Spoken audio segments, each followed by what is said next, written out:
as I drive out to work today, I thought I would share a couple of ideas or a couple of thoughts on the election day. And they're kind of my last thoughts before we see what actually happens, before we get some results, which will start happening this afternoon, of course. I think the important thoughts right now are this.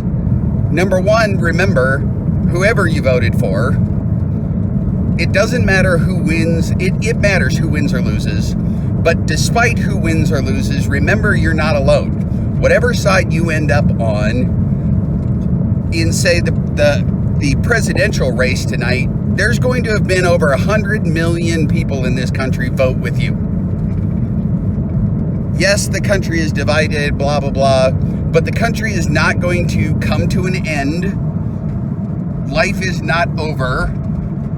The media has liked to hype up this, it's the most important election of our lifetime, whatever. I have heard that at every single presidential election in my entire lifetime.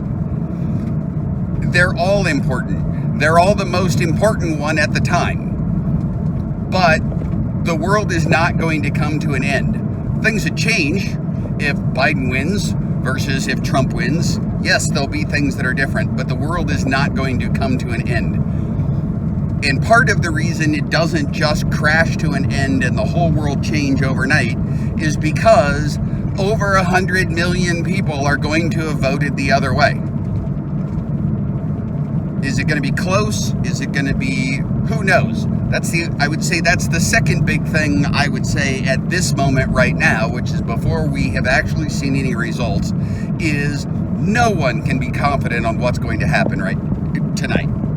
Nobody. The polls were so wrong in 2016, and they weren't incredibly good in 2018. Because of that, we can know for sure that the polls are not definitive of anything. We, at this moment, don't know. Only voting is going to decide. So the last thing I would say is I won't be surprised if things aren't all over tonight. Both sides have been so wound up about stuff, and if you look at, there has been voting irregularities, all of those sorts of things, that certainly if it is not a blowout by one side or the other, then it won't be entirely over tonight, because there's going to be ongoing garbage. A couple of notes about Trump. And if Trump loses, he may not concede immediately if it's close, as I just said, but all of this BS about him not giving up the office even if he loses, blah, blah, blah, that's bunk. It's such garbage. It's fear-mongering. It means nothing.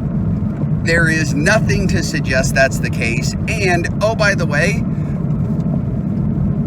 constitutionality is strongest among the right. If he were to try that crap, we'd throw his ass out. Even though we'd rather have him than Biden, we want to win elections.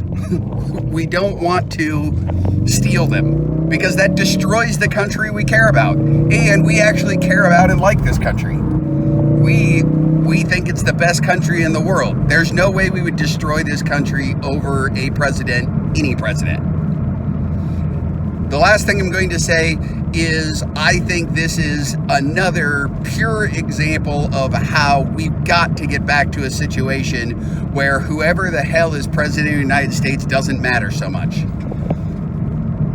Where I'm at right now, I'm 3,000 miles away from the home of this person. They should just plain and simple not be that important in our lives. That is a pure sign of the federal government becoming too powerful. That it's too difficult to change major things in this country because we've vested too much into Washington, D.C., into the federal government, into the President of the United States. Most major decisions that affect our lives should happen in your state, in your city. That's where most power should be. The idea that the whole world would come crashing down over the federal president is just wrong. It just should not matter that much. It should matter when it comes to foreign policy, things like that. Right now, we're not facing a war or anything like that. In those times, yes, who the federal leader is should matter. But the idea that the whole world's going to change because of who's sitting in that office is a sign that we've vested too much in that person. We are too diverse of country. We are too spread out. Somebody 3,000 miles away should not be making primary decisions for people who live right here. And the founders would agree with me. They believed that the president was too far away to be the primary decision maker for them when he was only a couple of 100 miles away. So hang tight. This is not the end of the world. Win, lose, otherwise, the whole world is not going to change. It's just another day in American politics. So, the best thing about it all is it's about to end. It will soon be over. So try to enjoy your day.